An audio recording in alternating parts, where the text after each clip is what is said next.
Mi novia besó a su mejor amigo frente a todos durante nuestra boda. Todo terminó terriblemente mal.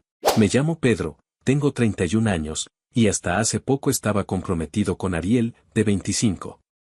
Nunca hubo infidelidades comprobadas, ni rupturas, ni situaciones extremas.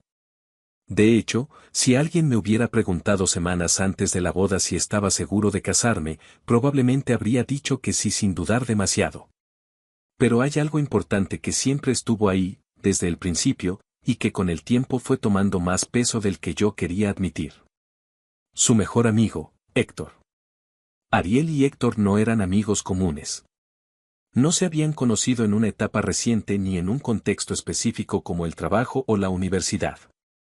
Se conocían desde el jardín de niños. Literalmente crecieron juntos. Tenían una historia compartida que abarcaba casi toda su vida. Ese tipo de vínculo, en teoría, debería ser algo positivo. Pero en la práctica, la dinámica entre ellos nunca me terminó de parecer del todo normal. Desde que conocí a Ariel, noté que Héctor tenía un lugar muy particular en su vida. No era solo cercanía o confianza. Era algo más difícil de definir, pero muy evidente en la forma en la que interactuaban. Por ejemplo, Ariel hablaba de él constantemente. No importaba el tema de conversación, siempre encontraba una forma de mencionarlo. Lo usaba como referencia emocional, como punto de comparación, incluso como validación. Héctor siempre me apoyó, Héctor sabe cómo soy realmente, Héctor nunca me haría sentir así. Al inicio no le di importancia. Pensé que era normal cuando alguien tiene un amigo de tantos años. Pero poco a poco empecé a notar detalles que me hacían ruido. El contacto físico entre ellos era frecuente y, en ocasiones, excesivo. Abrazos largos, demasiado largos. Cercanía constante. En reuniones, tendían a separarse del grupo para hablar entre ellos, como si existiera una burbuja aparte donde el resto no importaba. Recuerdo una escena muy clara de los primeros meses de relación. Estábamos en una reunión con varios amigos. Ariel estaba conmigo, todo normal, hasta que llegó Héctor. En cuanto lo vio, se levantó de inmediato, lo abrazó con una intensidad que no había visto antes, y se quedaron así varios segundos. No dije nada en ese momento, pero lo registré. Con el paso del tiempo, ese tipo de situaciones dejaron de parecer aisladas y empezaron a formar un patrón. Cuando Héctor estaba presente, yo pasaba a segundo plano. No siempre de forma evidente, pero sí lo suficiente como para notarlo. Conversaciones en las que yo quedaba fuera, decisiones donde su opinión tenía más peso, momentos donde parecía que la conexión principal no era conmigo. Intenté hablarlo con Ariel en varias ocasiones. Siempre de forma calmada. Le decía que había cosas que me incomodaban, que necesitaba entender mejor su relación con Héctor, que sentía que había límites poco claros. Su respuesta era predecible. Decía que estaba exagerando, que estaba interpretando mal las cosas, que Héctor era como un hermano para ella. Repetía esa idea una y otra vez, como si eso fuera suficiente para cerrar cualquier discusión. Pero, siendo honesto, no se comportaban como hermanos. Aún así, decidí seguir adelante. No porque estuviera completamente tranquilo, sino porque quería que la relación funcionara. Pensaba que tal vez mis dudas eran inseguridades mías, que no tenía sentido sabotear algo que en muchos otros aspectos sí funcionaba. El tiempo pasó y la relación avanzó hasta el punto en el que decidí proponerle matrimonio. Ariel aceptó sin dudar. Fue un momento emocional, con lágrimas, abrazos y planes a futuro. En ese momento, elegí enfocarme en eso y no en las dudas que había acumulado. Empezamos a organizar la boda meses después. Y fue ahí donde las cosas empezaron a volverse más evidentes. Ariel dejó claro desde el inicio que Héctor tenía que tener un papel importante en la boda. No solo como invitado, sino como alguien cercano durante todo el proceso. Quería que participara en decisiones, que estuviera presente en reuniones, que tuviera un espacio especial dentro de la celebración. Eso me incomodó. Intenté plantearlo de forma razonable. Le dije que entendía su relación, que no tenía problema con que estuviera presente, pero que sentía que estaba ocupando un lugar que no le correspondía dentro de algo que se suponía era de nosotros dos. La conversación no terminó bien. Ariel se molestó. Me dijo que no entendía su historia con Héctor, que estaba siendo egoísta, que no podía simplemente tratarlo como a cualquier otro invitado. Como en otras ocasiones, terminé cediendo. No porque estuviera de acuerdo, sino porque no quería escalar el conflicto a semanas de la boda. Me convencí de que tal vez estaba exagerando, que lo mejor era dejarlo pasar. Durante los preparativos, Héctor estuvo presente en muchas decisiones. Opinaba, sugería, intervenía. Pero lo más relevante no era eso, sino que Ariel validaba todo lo que él decía. Hubo momentos en los que sentía que mi opinión tenía menos peso que la de él en mi propia boda. Aún así, seguí adelante. Porque cancelar una boda no es una decisión simple. Hay dinero invertido, familias involucradas, expectativas. Y también hay una parte emocional que te empuja a continuar, incluso cuando algo no encaja del todo. El día de la boda llegó. Todo estaba organizado. El lugar, la decoración, los invitados. La ceremonia fue normal. Intercambiamos votos, anillos, sonrisas. Ariel se veía feliz. Yo intentaba mantenerme en esa misma línea. La recepción empezó sin problemas. Música, comida, conversaciones. Nada fuera de lo esperado. Hasta que Ariel pidió el micrófono. Dijo que quería agradecer a las personas importantes en su vida. Empezó con su familia, algunos amigos cercanos, y luego hizo una pausa. Miró hacia una de las mesas. Y dijo el nombre de Héctor. Le pidió que se acercara. Desde ese momento, algo empezó a sentirse extraño. Héctor se levantó y caminó hacia ella con total naturalidad. No parecía sorprendido por la situación, lo cual ya era raro. Ariel empezó a hablar de él. Pero no era un agradecimiento común. Habló de su infancia, de cómo crecieron juntos, de todo lo que habían vivido. Su voz empezó a quebrarse. Se le llenaron los ojos de lágrimas. Decía que él siempre había estado ahí, que era una de las personas más importantes de su vida. El ambiente cambió. Ya no parecía un discurso típico de boda. Había algo más, algo que no terminaba de encajar. Yo estaba de pie a su lado, escuchando, pero cada palabra que decía me hacía sentir más desplazado. Hasta que ocurrió. Ariel, llorando, se acercó a Héctor. Lo abrazó. Y sin dudarlo, lo besó. No fue un beso en la mejilla. Fue un beso directo. Frente a todos. Antes siquiera de que yo, su esposo, la hubiera besado en ese momento de la celebración. El salón quedó en silencio. Y en ese instante, todo lo que había ignorado durante años dejó de ser una duda. El silencio que se formó después del beso no fue inmediato, pero cuando llegó, fue absoluto. Fue como si todo el ruido de la boda, la música, las conversaciones, las risas, se hubiera apagado de golpe. Nadie entendía lo que acababa de pasar, pero todos sabían que algo estaba muy mal. Yo fui el primero en reaccionar. ¿Qué fue eso? Le dije, sin gritar, pero con una tensión que incluso yo mismo noté en mi voz. Ariel me miró como si no entendiera el problema. Literalmente como si no hubiera hecho nada fuera de lo normal. Amor, dijo, con un tono tranquilo, casi condescendiente, así nos llevamos. Es de cariño, no tiene nada sexual incluido. Hubo murmullos inmediatos entre los invitados. No eran susurros discretos. Era ese tipo de ruido colectivo cuando muchas personas hablan al mismo tiempo tratando de entender algo incómodo. Yo me quedé mirándola. Procesando. ¿Así nos llevamos? Repetí, incrédulo, ¿me estás diciendo que eso es normal? Ariel suspiró, como si yo fuera el que estaba exagerando.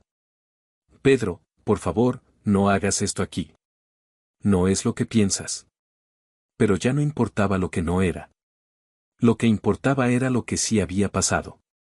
Y lo que llevaba tiempo acumulándose. Sentí como todo lo que había ignorado durante años empezaba a encajar de golpe. Dime algo, le dije, ahora más directo. ¿Esto lo hacen desde antes?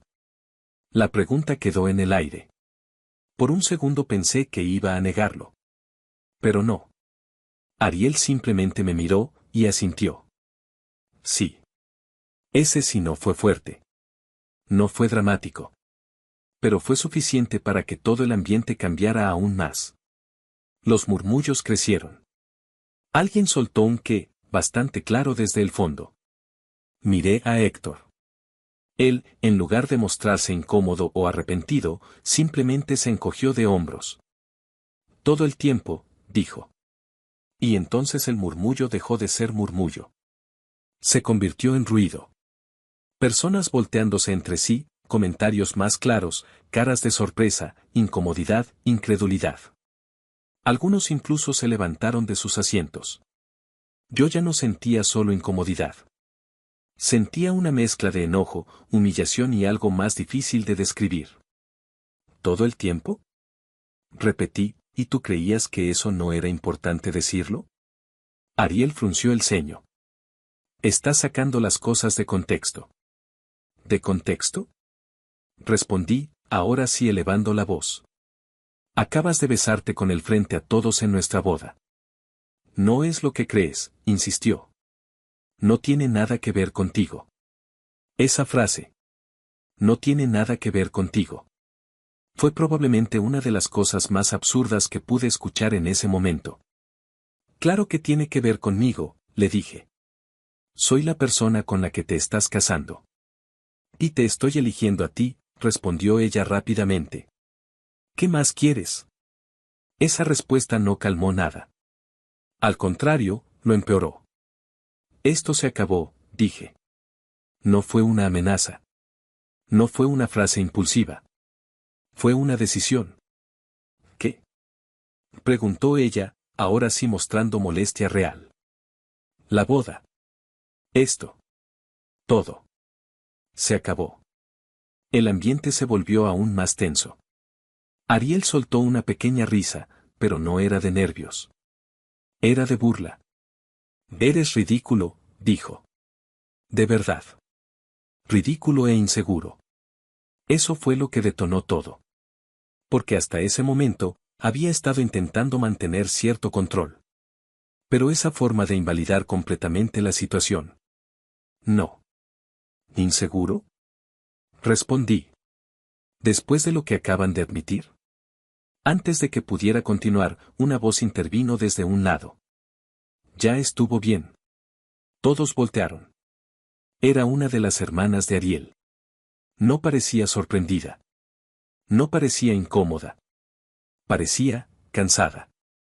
Estoy harta de ocultarlo, dijo, con un tono firme. Estos dos llevan años acostándose.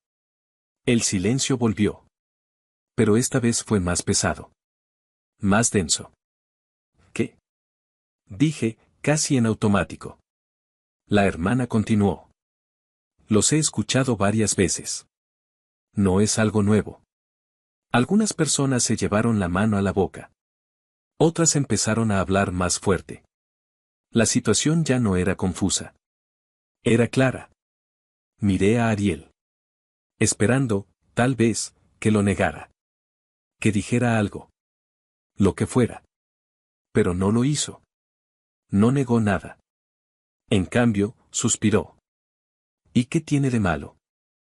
Dijo. Esa frase. ¿Cómo que qué tiene de malo? Respondí, completamente incrédulo. Era algo, hizo una pausa, buscando palabras, como una práctica. Para aprender. Para ser mejor en la cama. Hubo reacciones inmediatas en todo el salón. Algunos se rieron por la incomodidad. Otros simplemente negaban con la cabeza. Le tengo mucha confianza a Héctor, continuó. Por eso lo hice. En ese momento, Héctor soltó una risa. No fue una carcajada exagerada. Fue peor. Fue una risa corta, burlona. Como si toda la situación le pareciera absurda. Y eso fue suficiente. No lo pensé. No lo medité. Simplemente reaccioné. Di un paso hacia él y le solté un golpe directo en la cara. El impacto fue claro. Héctor retrocedió, llevándose la mano a la nariz. La sangre empezó a salir casi de inmediato. Los gritos no tardaron en aparecer. Alguien gritó "hey" desde un lado. Otro dijo "sepárenlos". Héctor intentó reaccionar, pero antes de que pudiera hacer algo más, varias personas intervinieron. 2 de mis amigos me sujetaron por los brazos. Otros 2 hicieron lo mismo con él. «Suéltame», gritó Héctor, intentando soltarse, con la voz alterada y la nariz sangrando. «Tranquilízate», le gritaban quienes lo sostenían. Yo también intentaba liberarme. No para seguir golpeándolo necesariamente, sino porque toda la tensión acumulada necesitaba salir de alguna forma. El salón, que minutos antes era una boda, ahora era un caos total. Gente de pie, discusiones, gritos, algunos grabando con el celular, otros intentando calmar la situación. Ariel estaba a un lado. Mirando todo. Sin intervenir. Sin decir nada. Y en ese momento, mientras varias personas me sujetaban para evitar que todo escalara aún más, entendí que lo que había pasado no era un error, ni un mal momento. Era la realidad que había estado ignorando todo este tiempo. Todo se había salido completamente de control. Las personas seguían sujetándome, aunque yo ya no estaba intentando lanzarme otra vez contra Héctor. La adrenalina empezó a bajar poco a poco, pero lo que la reemplazó fue algo más pesado, una sensación de vacío mezclada con una claridad incómoda. Miré a Ariel. Seguía ahí, de pie, como si nada de lo que estaba pasando fuera realmente grave. Eso fue lo que terminó de romper cualquier cosa que quedara. «Lárgate», le dije. No grité. No lo necesitaba. Pero fue lo suficientemente claro como para que lo escuchara. Ella frunció el ceño. «¿Qué?» «Que te largues», repetí. Se acabó la boda. Aquí termina todo. Algunos invitados dejaron de hablar por un momento al escuchar eso. Otros ya estaban demasiado metidos en el caos como para reaccionar. Ariel soltó aire por la nariz, molesta. «Estás haciendo un espectáculo innecesario». No respondí de inmediato. Simplemente la miré, tratando de entender cómo podía seguir minimizando todo. Pero antes de que la discusión continuara, otra voz irrumpió. Un grito. «¿Qué está pasando?» Todos voltearon. Era una mujer que estaba sentada unas mesas atrás. Hasta ese momento había permanecido en silencio, completamente pálida, como si apenas estuviera procesando lo que había escuchado. Era la novia de Héctor. Pocas personas sabían que estaba ahí. Y menos aún conocían su situación. Estaba embarazada. Se levantó de golpe, visiblemente alterada. «Tú me dijiste que eso de los besos era normal», le gritó a Héctor. «Dijiste que era una forma de cariño, que no significaba nada». Héctor no respondió. No tenía cómo. «Pero nunca me dijiste que te acostabas con ella». Continuó la mujer, ahora con la voz quebrándose. «Nunca». El salón volvió a llenarse de murmullos, pero esta vez con un tono distinto. Ya no era solo sorpresa. Era tensión real. La mujer llevó una mano a su abdomen, respirando con dificultad. «Yo acepté muchas cosas», dijo, «porque te amaba. Pero esto». No terminó la frase. Se tambaleó. Alguien intentó acercarse, pero no alcanzó. Se desmayó. El impacto del cuerpo contra el suelo resonó más de lo que debería en ese silencio cargado. Todo volvió a cambiar. Ahora ya no era solo un escándalo emocional. Era una emergencia. Varias personas corrieron hacia ella. Alguien pidió una ambulancia. Otros intentaban reaccionar sin saber bien qué hacer. Héctor, aún con la nariz sangrando, dejó de resistirse. «Déjenme ir», dijo, desesperado. «Es mi novia». Pero nadie lo soltó de inmediato. Yo me quedé ahí. Mirando la escena. Sin moverme. Sin decir nada. Como si todo ya estuviera demasiado lejos de mí. Se llevaron a la mujer de urgencia. La boda terminó en ese momento. No hubo cierre, no hubo despedidas formales. Solo gente saliendo en silencio, en grupos pequeños, comentando lo que acababan de presenciar.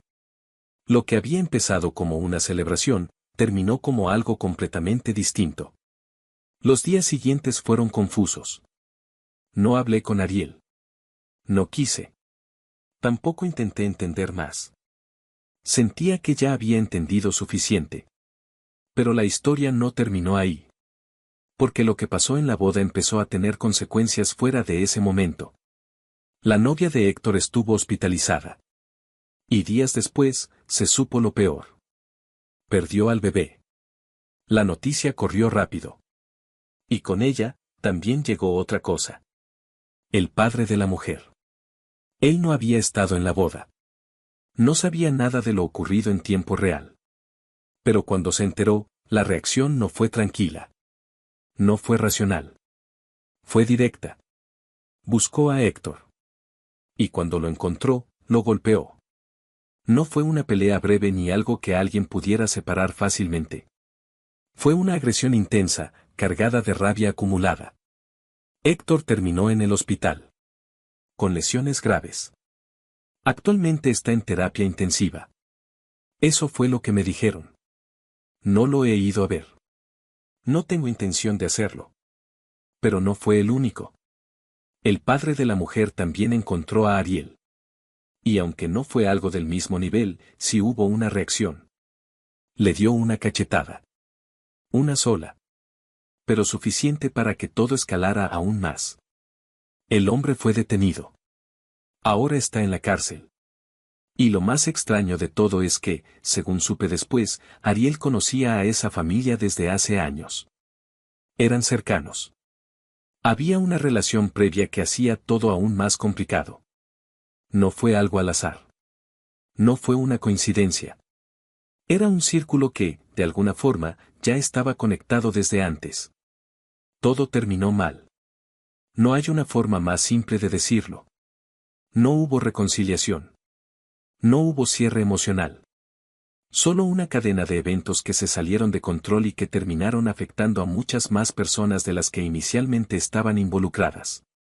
A veces pienso en qué habría pasado si hubiera tomado decisiones distintas antes. Si hubiera puesto límites más claros. Si hubiera hecho caso a las señales. Pero la realidad es otra. Ignoré muchas cosas. Y al final, todo explotó en el peor momento posible. El día que se suponía iba a ser el inicio de algo, terminó siendo el cierre definitivo. Actualización. Ha pasado aproximadamente un mes desde todo lo que ocurrió en la boda. No tenía intención de volver a escribir, pero muchas personas me han estado preguntando qué pasó después, especialmente con Héctor. La verdad es que la situación no mejoró. De hecho, empeoró. Durante las primeras semanas, todo fue confuso. Yo me alejé completamente de Ariel y de cualquier persona relacionada con ella. Cambié rutinas, dejé de responder mensajes, incluso evité salir más de lo necesario. No quería saber nada. Pero la información empezó a llegar de todas formas. Primero, por amigos en común. Luego, por gente que estuvo en la boda. Y después, directamente por familiares que también se enteraron de lo que pasó. La pregunta más frecuente era la misma, ¿qué había pasado con Héctor? Y ahora ya hay una respuesta definitiva. Héctor falleció. No resistió las lesiones que le provocó la golpiza. Estuvo en terapia intensiva varios días, pero su estado era demasiado grave. Finalmente, murió. Cuando me enteré, no supe exactamente cómo reaccionar. No sentí alivio. Tampoco tristeza como tal. Fue más bien una sensación extraña, difícil de describir. Como si todo hubiera llegado a un punto que ya no tenía retorno. Algo que empezó como una traición terminó en algo mucho más grande. Después de eso, la situación legal se complicó aún más. El padre de la novia de Héctor, quien había sido detenido, logró fugarse. No tengo detalles exactos de cómo ocurrió, pero lo que sí sé es que ya no está bajo custodia. Y eso cambió completamente el panorama para varias personas involucradas. Especialmente para Ariel. Según lo que me han contado, después de que se confirmara la muerte de Héctor, empezaron a surgir reportes de que el padre de la mujer estaba buscándola. Al principio, eran solo rumores. Luego, dejaron de serlo. Al parecer, fue visto siguiéndola en al menos una ocasión. También hubo llamadas. No sé exactamente qué se dijo en esas llamadas, pero sí sé que fueron suficientes para que Ariel tomara una decisión inmediata. Se fue de la ciudad. No dio muchos detalles. Simplemente desapareció de su entorno habitual. Cerró redes, dejó de responder a la mayoría de las personas, y se fue. Todo por seguridad. Irónicamente, esa es la primera vez que escucho que tomó una situación en serio. No he tenido contacto con ella desde el día de la boda. Y después de todo esto, no tengo intención de hacerlo. En cuanto a mí, he intentado volver a la normalidad poco a poco. No ha sido sencillo. No solo por lo que pasó ese día, sino por todo lo que vino después. Nunca imaginé que algo así terminaría con consecuencias tan graves. Si alguien me hubiera dicho, antes de la boda, en que iba a terminar todo esto, no lo habría creído. Pero pasó. Y ahora solo queda seguir adelante, con todo lo que eso implica.